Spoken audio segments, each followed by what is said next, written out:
ہمارے اس سلسلہ بیان کی دوسری کڑی آج ہمارے اس موضوع کے تسلسل میں ہوگی جو ہم نے کل شروع کیا تھا، اور یہ وعدہ کیا تھا کہ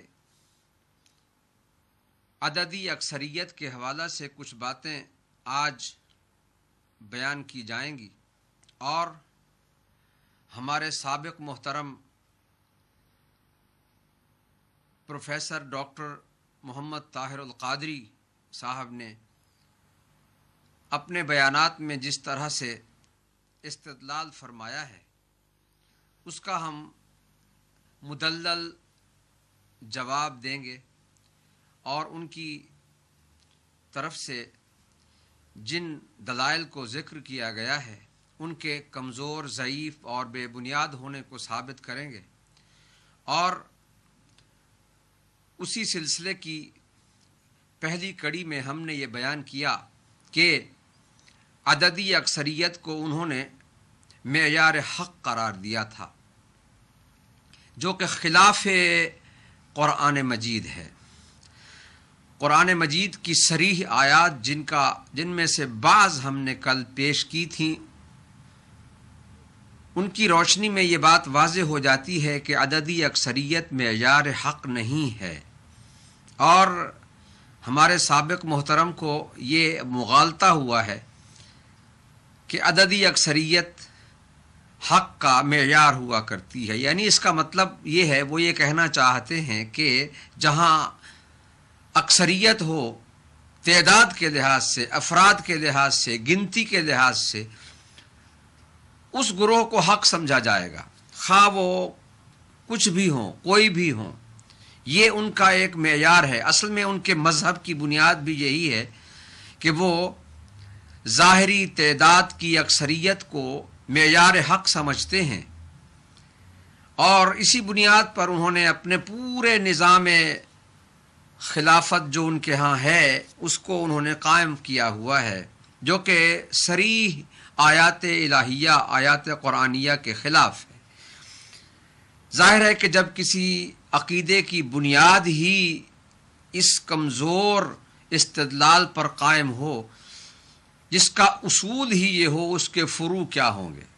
ہمیں تفصیل میں جانے سے پہلے اتنا عرض کرنا ضروری ہے کہ عددی اکثریت کو قرآن مجید نے رد کر دیا ہے۔ پہلی بات تو یہ ہے کہ ان کی یہ اعتقادی بنیاد ہی ختم ہو گئی، ان کے نظریاتی عقائد کا وہ اصل اور اساس کا جو انہوں نے لوگوں کے سامنے بڑی زور شور کے ساتھ، بڑی قوت کے ساتھ اور بڑے خاص انداز میں اپنے مخصوص لہجے میں بیان فرمایا، وہ کھوکھلا ہو چکا ہے۔ ہم نے کل اپنی بحث میں ان آیات مجیدہ کا تذکرہ کیا جن میں اللہ تعالیٰ نے عددی اکثریت کو، یہ لفظ یاد رہے کہ عددی اکثریت کو خداوند عالم نے کن الفاظ سے یاد کیا۔ خداوند عالم نے انہیں بے عقل کہا،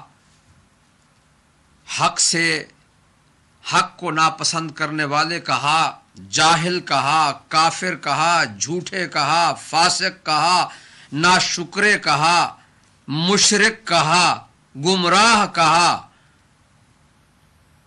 اور ظاہر گمان کی پیروی کرنے والے کہا۔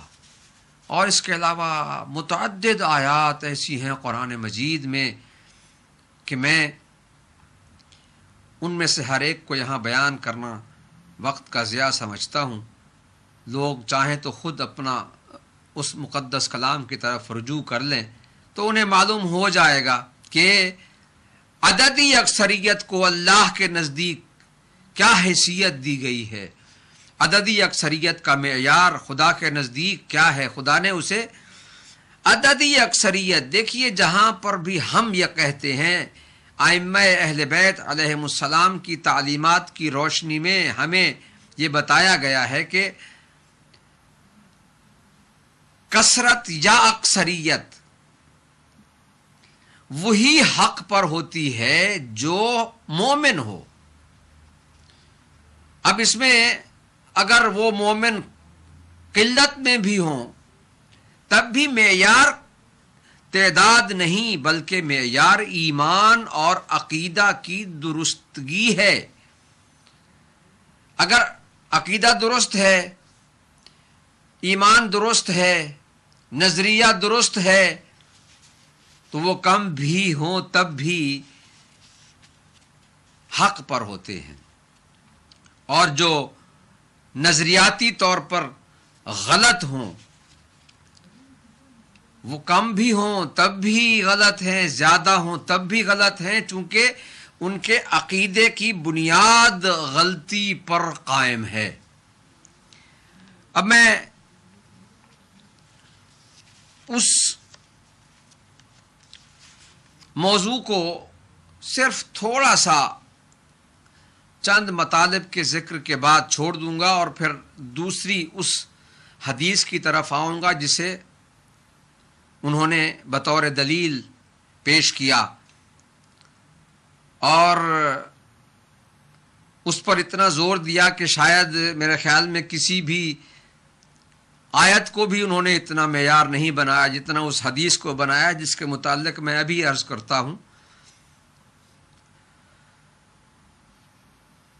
اکثریت کا معیار ایمان ہے، اقلیت کا معیار ایمان ہے. حقیقت اور حقانیت ان کے ساتھ ہے جو ایمان والے ہیں. کل میں نے عرض کیا تھا کم من فئۃ قلیلہ غلبت فئۃ کثیرہ. کم گروہ، تھوڑے لوگ، قلیل، قلت، تعداد میں کم لوگ کثرت پر غالب آئے، تعداد میں زیادہ لوگوں پر غالب آئے. تو لہذا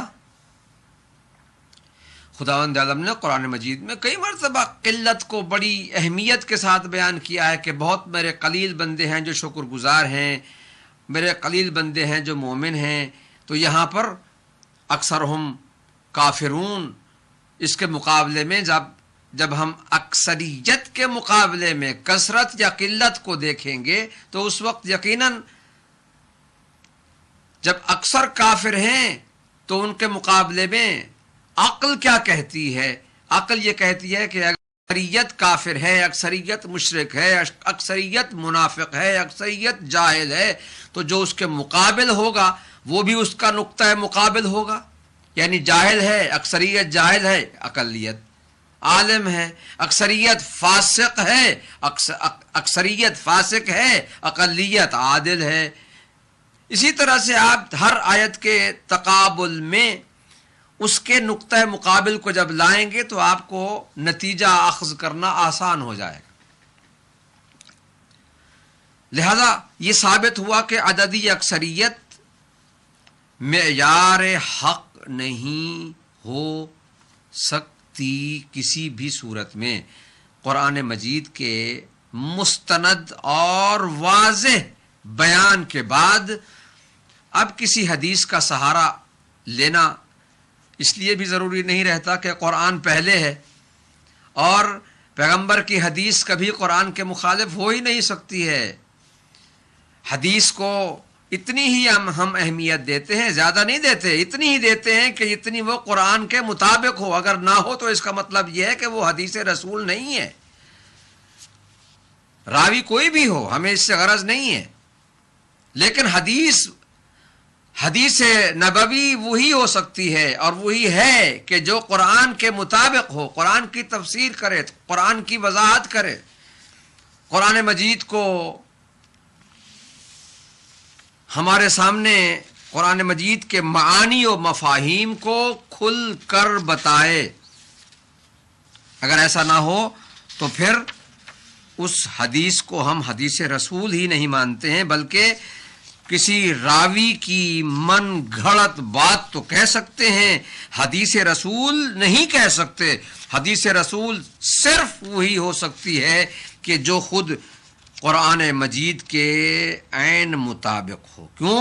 اس لیے کہ خداوند عالم نے پیغمبر اکرم خاتم الانبیاء محمد مصطفیٰ صلی اللہ علیہ وآلہ وسلم کو بھیجا ہی اس لیے ہے کہ وہ لِتُبَيِّنَ لِلنَّاسِ مَا نُزِّلَ إِلَيْهِمْ، تاکہ وہ واضح طور پر بیان کریں کہ اللہ تعالیٰ نے ان کی طرف کیا نازل فرمایا ہے۔